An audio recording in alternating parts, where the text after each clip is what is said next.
السلام عليكم ورحمة الله وبركاته أصحابتي دمانتي من كستو عالم كتك جوجتان بكسو دوادا أيوب أحمد بودكاست iyo maanta mowduuceena miiska inoo saaran oo ah awooddaada dib u soo cesho haddaba su-aasha isweydiinta mudan baa waxay tahay awoodda aan ku leeyahay soo cesho maxay tahay waa awoodda qofku uu ilaahay siiyey ee ugu talagalay inuu noloshiisa ku maareeyo awoodda qofku inuu si xor u fakaro fikirkiisa hadlo fikirkiisa ku socdo go'aan ku qaato iyo wixii la mid ah marar badan waxaa dhacda qofku inuu ismoodo inuu xor yahay laakiin waxyaabo fara badan oo si qarsoon inuu gumaystaa jira markaad social media eegto saameyn intee leeg buu noloshaada ku leeyahay mararka qaar go'aan baa laga yaabaa inaad qaadato ama fikrad baad leedahay inaad socodsiisaad rabtaa marka la gaaro wakhtigii aad go'aankaaga ka dhabayn lahayd ood fikirkaaga ku socon lahayd waxa aad ku hanweyntahay si aad u gaarto baa wax idin soo kala dhexgelayaan inta badan albaabku hadduu iska ballaqan yahay waa macquul wax kastaaba inay iska galaan duqsigu inuu galo digaagu inay galaan dameero inay iska galaan lo'du inay iska gasho wax walbaba waa macquul bini aadamku inay galaan jin iyo insiba tan waxaan marka uga socdaa marka aad tahay qof iska ballaqan oo wax walba oo noloshiisa uu rabo inuu qabtaba dadka kale la wadaaga way kugu adkaan inaad go'aamadaada fuliso in fikradahaagu ay kuu shaqeeyaan ogow bini aadamku in badanoo ka mida way dhici kartaa inay kuu sacabtumaan laakiin boqolkiiba boqol kuguma faraxsana no one is genuinely happy for you except your parents bini aadamka adduunka aad taqaan dadka si dhab ah guushaada iyo horumarkaaga iyo isbeddelkaaga iyo waxyaabaha waaweyn riyooyinkaa ka mid ee nolosha aad xaqiijinayso dhab ahaan ugu faraxsanay waa labada waalid ee ku dhashay intaa ka soo hartay calaamatu su'aal baa kulligood mid kastoo ka mida saaran meeshanna marnaba macnaheeda kama wado cidna ha la tashan qof kastoo ina ka mida talo waynu u baahannahay laakiin ka fiirso filter gare qofkan aad wax weydiinayso horta aqoon ma u leeyahay kow maskaxdiisu ma gaarsiisan tahay qof hadaf le ma yahay qof noloshiisa himadiisa tiigsanaya sare ma yahay haddii qofku uu hooseeyo oo qof meelaha kubad iska daawada meelaha hadba ka sheekeeya aan nolosha dhanba moodo inuusan hadaf balahayn hadduu yahay hase yeeshee aad tiraahdo goolkan baan rabaa inaan kamera dhaliye sidee kula tahay ma kula tahay inuu talo wanaagsan ku siinayo waa maya qofka aad wax weydiinayso waa inuu yahay qof cadaalad wax ku salaynaya qof aad ogtahay inuusan ku lugoynin qof aad ogtahay inuusan been kuu sheegin qof aad ogtahay inuu dantaada kaala shaqaynayo isagaa laftigiisa xataa tallaabo kastood rabto inaad qaado looma wada sheego waxaa la yidhahdaa waxaasaa rabaa inaan sameeyo si guud ahaaneed maxay kula tahay maxaad igu dari lahayd kadib u fiirso waxa uu ku yidhaahdo haddii markaa talada uu ku siiyey iyo taladaadu ay iskhilaafaan labadaa isbarbardhig teebaa kula quman isagu waxa uu ka hadlayo horta ma yaqaanaa way dhici kartaa qofkan aad wax weydiinaysa in waxa nolosha aad adigu rabto inaad gaarto uu xaqiijiyey oo maalin walbaba wuxuu ku raaxaysanaya ay tahay la sahlan tahay kaaga aqoon badan yahay markaa waxaad ku qasbanaan sida isagu uu ku yidhaahdo inaad samayso haddana saasoo ay tahay mar walba oo aad rabto inaad wax samaysaba waxaad noqotaa addoon ilaahay taladiisa saaranaya bini aadamka kuwa badan oo shar badan baa ka buuxa kuwa badan oo xataa mararka qaar aad ku sirmaysaa jira oo marka aad wax weydiiso aan si daacada kuugu warramayn iyagoo wax xaqiijiyey waa inaad marka dhinac walbaba caqligaaga isticmaasho awooddan marka ilaahay uu ku siiyey ee kaa maqan ay dhici karto inaad noloshaada marar fara badan sidaad bini aadam ula tashanaysay oo markay guur noqoto markay waxbarasho noqoto markay ganacsi noqoto marka waxay doontaba ha noqoto shayba markuu kula soo gudboonaadaba aad bini aadamka kale kula ordaysay sababta aad u xaqiijin la'dahay waxay u badan tahay bini aadamku talooyinka ay ku siinayaan baan ahayn wax adiga dantu ay kugu jirto ama dantaada iyo masaalixdaada u adeegaya haddaba tallaabada koobaad waxay tahay sharaxaadda jooji marar badan waxyaabaha waxayna ka hadlaya bay ka mid tahay sharaxaadda tirada badan ama muran ha jiro ama si caadiya ha loo wada hadlayo hadalkaagu ha koobnaado haddii hadalkaagu uu badan yahay oo sharaxaadaadu ay badan tahay waxay tusaysaa in raaligelinta dadku ay kula weyntahay raaligelin inta aad ku dadaalaysana way adag tahay inaad awood shakhsiyadeed yeelato awooddaadu kuma imaanayso inta aad bini aadamka raaligelintooda ka hormarinayso waxa naftaada aad rabto inaad gaarto inta bini aadamku ay soo horeeyaan marba marka ka sii dambaysa agtooda waad ka fool xumaan waxaad noqon qof daciifa fikirkaagu xataa kulama weynaanayo waayo maskaxdan tababarka aad siinaysa maalin walba wuxuu yahay in fikirkeeda iyadu keligeed aysan ku socon karin in bini aadamka kale ay la taliyaan maahane waxaad aragtaa qofkaas inuu kaa fikir wanaagsan yahay waxaad aragtaa qofkaas inuu wax ku dheer yahay waxaad aragtaa qofkaas inuu wax xaqiijiyey adigu waxaad isu aragtaa waxba eber inaad tahay zero qofkuna awoodda kalsoonidiisu waxay ku jirtaa xaalado badan inuu keligii wax isku dayo inaad riski qaadato adduunkan shay kasta oo uu qof bini aadamihi rabo inuu ka guulgaaraba riski baa ku jira riskigaasu waa in sidii uu rabay uusan u noqon iska badaa wax kale hadday guur noqoto ganacsi hadday noqoto waddan aadan aqoon waxbarasho hadday noqoto iskaba dhaaf wax kale hooyada 9 bilood ee ay caloosha kugu siday riski bay ku jirtay maalintay hooyo ku foolanaysay geeri iyo nolol bay u dhaxaysay midda labaadna waxay tahay qofna ha ku raali gelin waxay naftaadu dhibsanayso marka laga reebo waalidku ka gorgortan ma lahan taa kama hadli karno haddaad waalidka khilaafto waxaad ogaataa noloshaada mustaqbalkaad ka dhex arki doontaa taa shaki kuma jiro intaa marka laga soo tago qofaad la socoto xiriir u kala dhaxeeyo ama qofaad saaxiiba tihiin ama dadka qaar xataa aan ku aqoon waxaad adigu gudaha ka dhibsanayso wax naftaadu ay ciriiri ku dareemayso cidna ha ku raali gelin inta badan marka aad isku qasabto bini aadamku waxa ay rabaan inaad samayso gudahaagana dagaal uu ka socdo mararka qaar waxaa dhici karta inaad isceebsanayso mararka qaar waxaa dhici karta inaad isnacayso mararka qaar xataa markaad wixii dib u daawato ama aad dib u aragto ama hadalkii aad haddaayay qof dartii u tiri dib ugu noqoto shallayta aad ka dareemayso ha samayn waayo qofku ilaahay awood u siiyey baa jirta awoodda ilaahay ku siiyey ee bini aadantinimadaada u cuntanta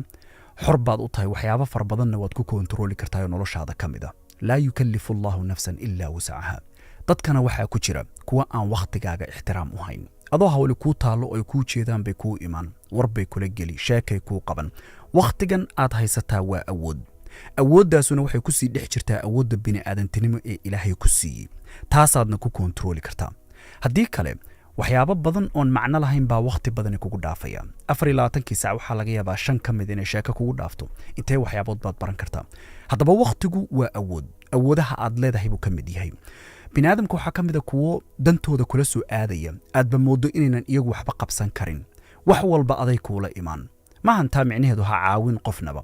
laakiin haddana waa inaad kala barato yaan far rabin inuu kululeeyo oo hawl kasta aniga ila soo aadaya yayse dhabka tahay oon caawiya oon kaalmeeya ama tala ha noqoto ama hoo ha noqoto ama hiil ha noqoto waxay doonta ha noqoto yaan caawiya oo mudan yaanse mudnayn oo maskaxdiisa halkaa intuu iska soo dhigay raba aniga uun keliya inuu igu tiirsanaado haddaadan wakhtigaaga ilaashan bini aadamku siday doonaan bay kaa yeeli midda saddexaadna waxay tahay haddii lagu soo dhaawacay laguma bogsado dhaawaca dadka kale tan macnaheedu waxay tahay way dhacdaa in qof wax kuu geystay nolosha tan qofaad jeclayd oo kaa tegay oo ku xumeeya ha noqoto ama qofku soo koriya ha noqoto qofka dadka ka dambeeya lug kuma lahan qofkii hore wuxuu kuu geystay wayna dhacdaa in qofku uu dad kale dhibaatada uu u geysanaya ay tahay isaga dhaawicii ama dhibaatadii loo soo geystay tani cadaalad maahan qof kasta oo bini aadamka kale gadaashood yimidba waa goonidiisa xisaabtiisa goonida ayuu leeyahay sida uu kuula dhaqmo ula dhaqan tani waxay tusaysaa inaad awood buuxda leedahay tani waxay tusaysaa inaad qof adag tahay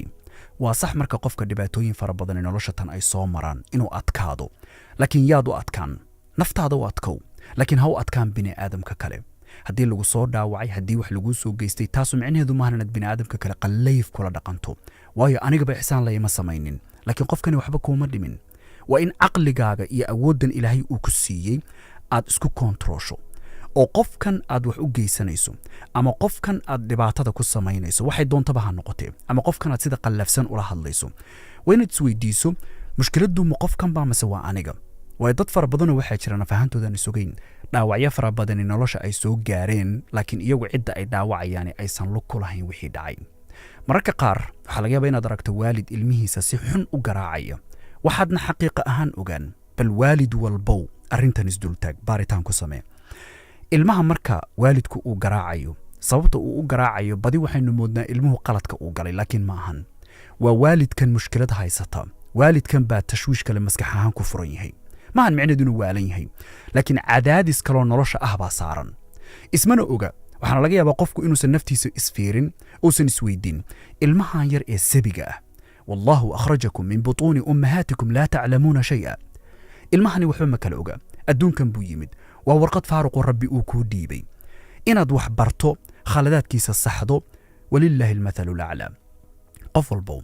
qaladka aad gasho adigu maanta adoo qof weyna ma jeclaan lahayd qof kaa xoog badan intuu qol kula galo inuu suun kaala daalo maya. haddaba sababta ilmaha yar u garaacaysaa maxay tahay? waa mushkilad adiga ku haysata. adiga waalidnimadii waxaad u fahantay qalad. waxaad u aragtaa ilmahan garaacu inuu toosin doono laakiin ma toosiyo. badina xaqiiq ahaan waaba la arkayba. meesha ilmihii aad wax bari lahayd ood adigu tusaale u noqon lahayd oo ilmuhu ficilada aad samaynayso daawada. ilmuhu waxa aad ku tiraahdo ma sameeye, waxa adigu aad samayso sameeya. haddii ficilkaaga iyo waxa isaga aad faraysaa ay iskhilaafsan yihiin, ha sugin ilmuhu inuu tooso. mar walba qaladkaas uunbuu ku jiri. tan marka waxaan ka wadaa waalidiin fara badanoo ilmahooda garaacaysa. haddaad ama aabbaha noqdo ama hooyaha noqotee aad aragto sababta uu u garaacaya xaqiiqa ahaan waalidkaasu hadduu hoos isu eego waa cadaadiska isaga nolosha ka saaran, mas-uuliyadda isaga saaran oo uu qaadi kari waayey ama ka tanbadatay iyo stresskay ku abuurtay bay waalidiin fara badani ilmahooda u garaacaan. midda afraadna waxay tahay waxaan kontaroolkaaga ku jirin faraha ka qaad. way dhacdaa in maskaxdu kugu daasho, qalbigu kula xanuunood, habeenkii la seexan weydo wax kontaroolkaa ka baxsan. nolosha tan shay walba oo aad rabtaa sida aad rabtay inuu kuu noqdaa qasab maahan. waxaad isweydiisaa sideen u noolaan karaaye kale haddii shaygan isaan rabay uu ii noqon waayo, natiijadan haddaan gaari kari waayo sideen u noolaadaa? falcelintaada iyo ficilkaaga weeye waxa naftaadu ay dareemayso, hadday xanuun kugu haysa hadday farxad kugu haysaba. dadka qaar waxaan arkay odhanaya ilaa waxa aan gaaro waxaa ma samaynayo. tusaale ahaan ilaa aan qurbo taga ma guursanayo. rag iyo dumarba waa leeyihiin. maxaa isku xiray guurkan? maalmo yar baad haysataa. haddaadba hadda raaxaysan karto ood guursan karto maxaad qurbo ugu xiri? qurbuu qasab maahan. wakhtigan aad joogto noloshaada farxad ku noolow. wakhtigan noloshaada hadda aad joogto baashaal. wakhtigan hadda noloshaada aad joogto raaxa ku dareen. intan yar eed haysato bal ka waran haddaad meel kale ku xirto inaad gaaraysaba lama hubo. waa inaad wakhtigan aad taagan tahay noolaato. ee maahan inaad ka fikirto berri markaan baabuur gato, markaan shaqada noocaasa helo, markaan jaamacadda ka baxo. dadka qaar baa farxaddooda xataa ku xira. ma farxayo ilaa aan waxaa gaaro. laakiin xaqiiqadu maxay tahay nolosha tan? shay kastoo nolosha aad moodaysaba inuu farxad waaraysa ku siinayo kuma siin doono. hadday ugu badato bil unbaad faraxsanaan, kabacdina caadigii sidii horaad ku noqon. haddana wax kalaad sii tiigsan, haddana wax kalaad sii tiigsan. sidaasaa ugu jirta nolosha tan ayaad dhiman. shaygu marka kontaroolkaaga uu ku jiro wax waad ka qaban kartaa. hadduusan kontaroolkaaga ku jirin faraha ka qaad. ha isku stress garayn. hadba meel madaxa ha qabsan oo dhabankii gacmaha intaad isa saarto sidii inay tacsiya geeriyi kuu taal ha samayn. naftaada ha dhibin. inta nolosha tan mushkilad kugu furan ama cadaadis kale ku saaran ee dhinacyadeeda kala duwana kugu filan. midda shanaad ee ugu dambaysana waxay tahay fuli ballamaha aad naftaada la gasho. mar kasta oo ballantaad naftaada ka qaadayba aadan fulin, kalsooni darradii aad qabtay uunbaa sii badata. qofku aaminaadda naftiisa uu ku qabaa waxay ka timaadaa howlqabadkiisa. markaad naftaada wixii aad ka ballan qaaday inaad qabato qaban weydo, sababtaad doontid ba uga leexo. waana ku hubaa inta badan waxaa dhacda qofku inuu yidhahda waxa waan ka baqayaa. laakiin isweydiintu waxay tahay baqdintu xaggee ka timaadaa? baqdintu inta badan waxay ka timaadaa maskaxdu waxay dib ugu laabataa taariikhdii dheerayd ee ixtiraam xumada naftiisa qofku kula dhaqmayay ahayd, taariikhdii dheerayd ee aan disciplinkii tarbiyadda lahayn, taariikhdii dheerayd ee ballanfurka ahayd. waxay soo hordhigtaa marka waxaan ma qaban kartid. qofkuna wuxuu u turjumaa waan ka baqayaa, waan ka cabsanayaa. haddaba dhammaantiin intaynu muuqaalka ku xiga dib ugu kulmin waxaan idinkaga tegayaa. wasalaamu calaykum waraxmatullaahi tacaala wabarakaatuh.